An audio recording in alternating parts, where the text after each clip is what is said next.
used to get so stressed out getting our annual studio recital organized. It was just, it was crazy. But now I've spent a fraction of the time and still get everything done.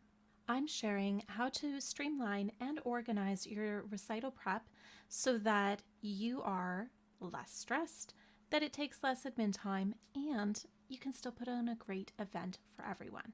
If we haven't met before, I'm Rosemarie, and I'm an online piano teacher, composer, and the owner of The Unfinished Lesson. I have done both in-person and online recitals, and to be honest, I got really tired of needing a nap afterwards. I don't know about you, but it would be so crazy leading up to the recital, and by the time that everyone left and we'd put everything away, I was ready for a massive nap. Yeah, that kind of needed to change. I realized actually templates and systems were what made all the difference. And once I was able to streamline as much as possible using those templates and systems, things got a lot easier, and I was even able to add another recital to my studio's programming each year. In this video, I'm going to cover 6 areas of recital prep on the admin side that you need to take care of, with a few tips in order to help you along the way. Number 1, venue. If you teach online, this actually may be very easy. You could use something like Zoom or really whatever program is easy for your students and especially the guests that they're going to invite. If you're doing an in-person recital, I would highly recommend always book your recital venue 6 to 10 months in advance. This ensures that you're probably getting the week or weekend that you want. You might even be able to find out if the piano has been tuned if you teach piano or whatever it is. And then just check in with them a month or two before the recital that there's no issues with that reservation. If you're doing this last minute, then either see if you can find something or maybe just do some mini recitals. You could do an outdoor recital if the weather is good enough, or you can just do smaller recitals within your studio space. And I know that isn't maybe what you wanted to do, but at least you get to do an in-person recital, or last option, just do an online recital. Those work really well as well.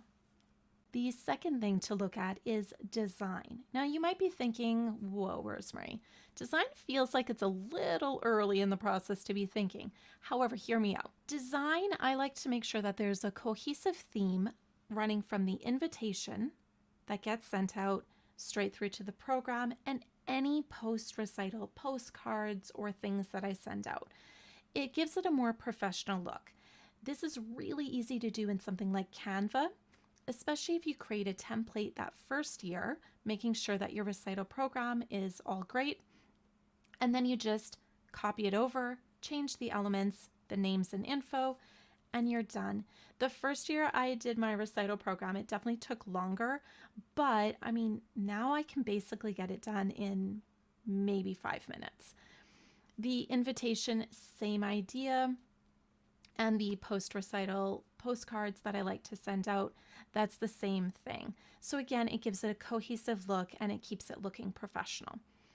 This is also something that I tend to do when I am making my newsletters for the year. Now, I'm going to be talking in upcoming videos about what I do to prepare for the next year and kind of how I do my end of year planning.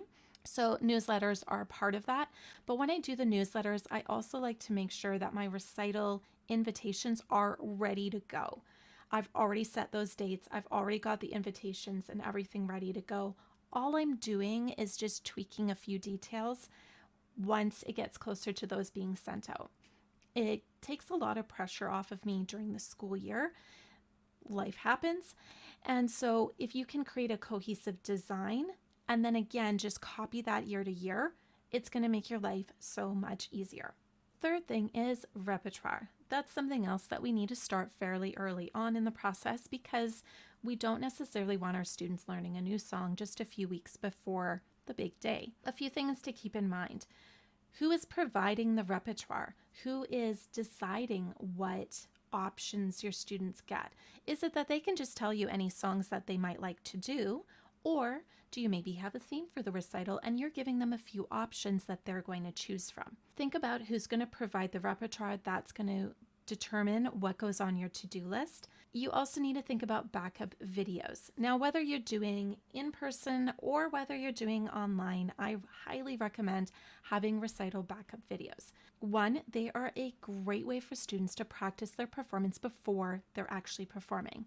The second is that if all of a sudden a student is sick, what you could do is still show the video at the recital. They get to share their music even though they weren't there. Now, it's up to you whether you want to do that. And the third reason is that if you're doing an online recital, if something happens and you need to switch to plan B or even plan C, you need those backup videos.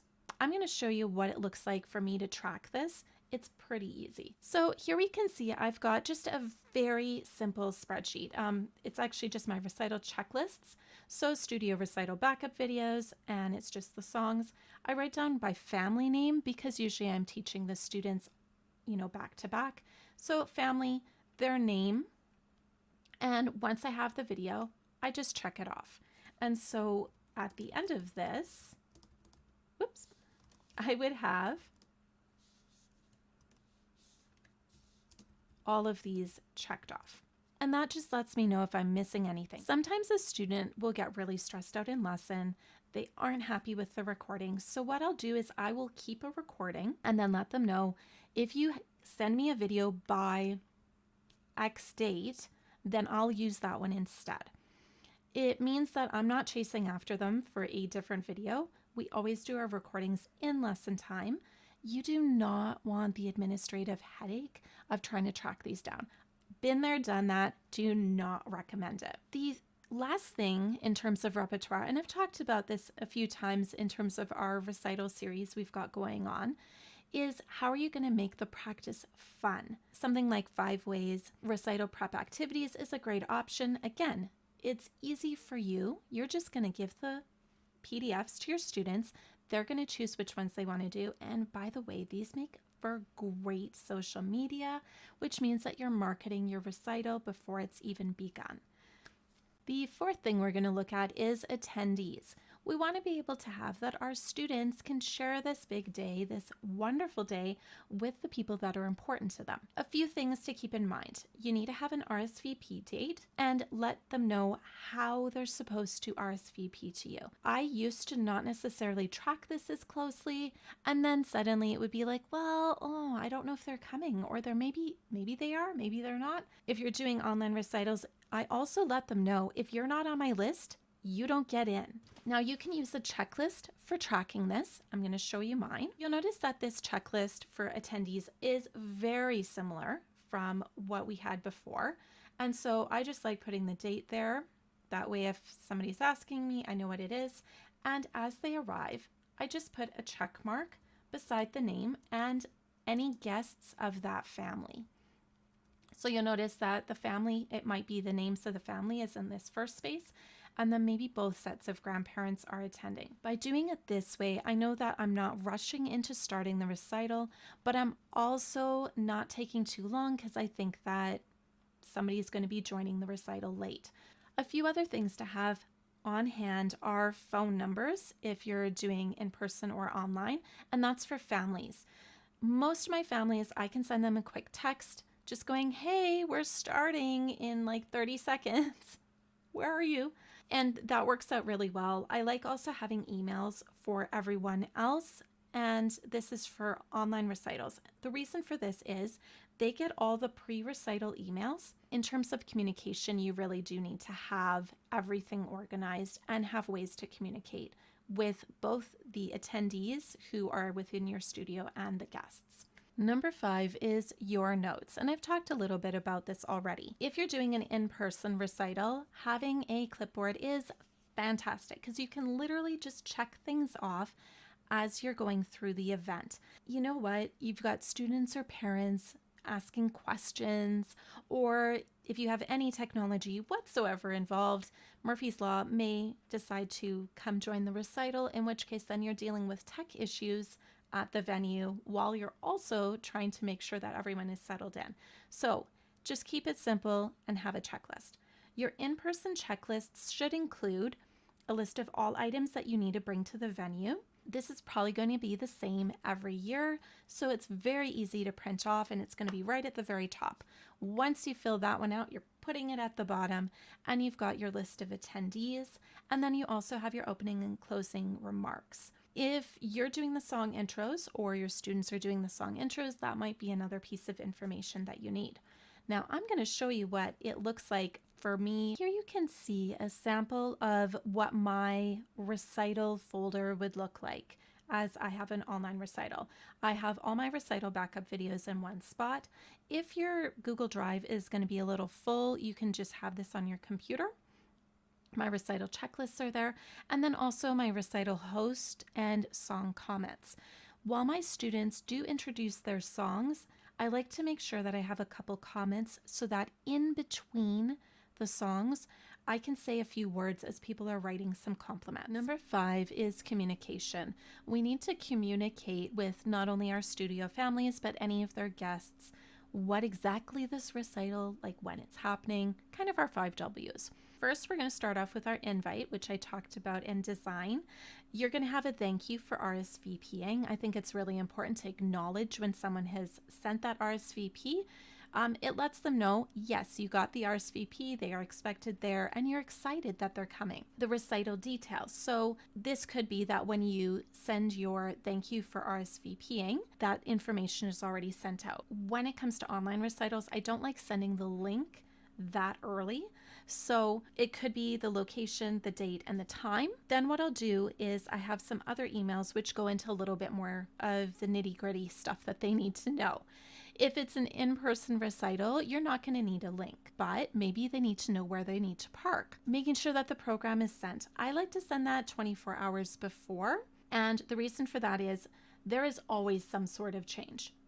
So rather than worrying about it, I just send that 24 hours beforehand for online and print them the day before when it comes to in-person.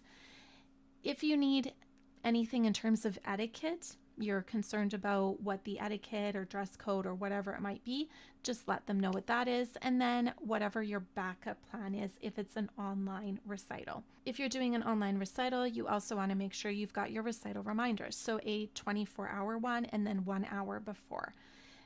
People get a lot of emails, so it's not so much that they need the reminder an hour before, but it's a lot easier to find that email with the link if 1 hour before the recital they've gotten to it. And then a thank you email with that postcard that you've designed, or you can even mail it if you have everyone's mailing addresses.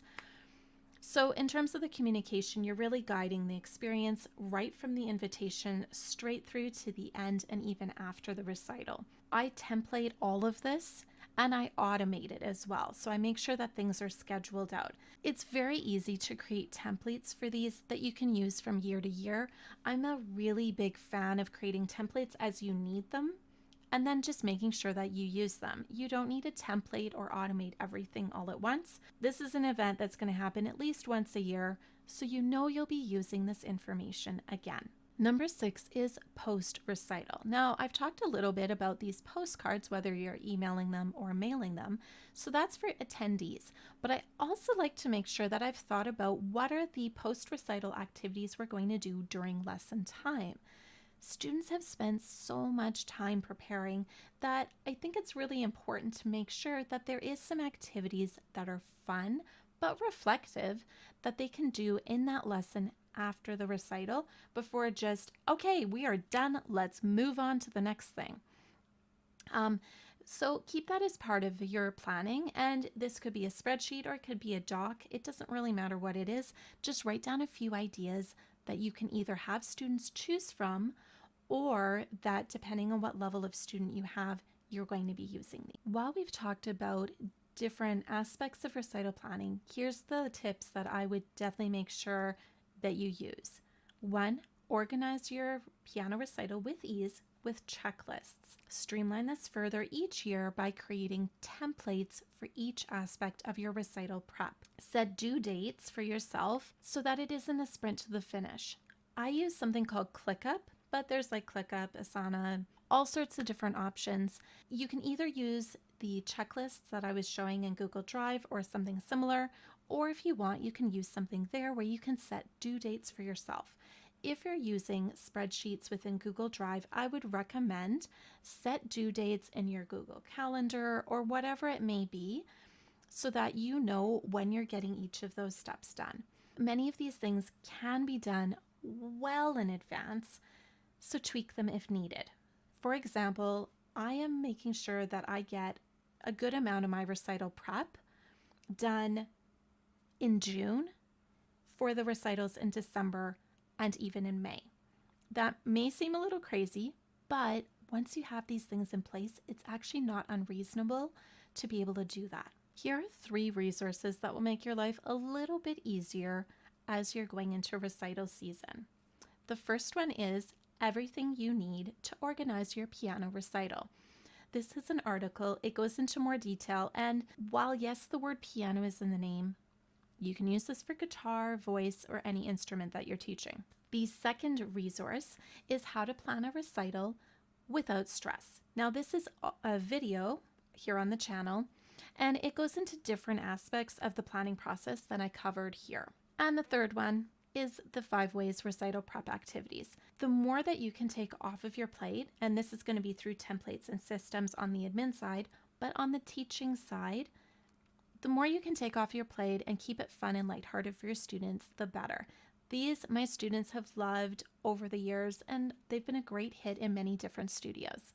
Which of these ideas will help you streamline and organize your piano recital tasks the most? Let me know in the comments. If you've missed out on the other videos within this series, be sure to go and check those out. They're going to be in the description. And if you're really enjoying this content, please subscribe. That way you are not going to miss out on our next series. It's a really awesome one and you're not going to want to miss it.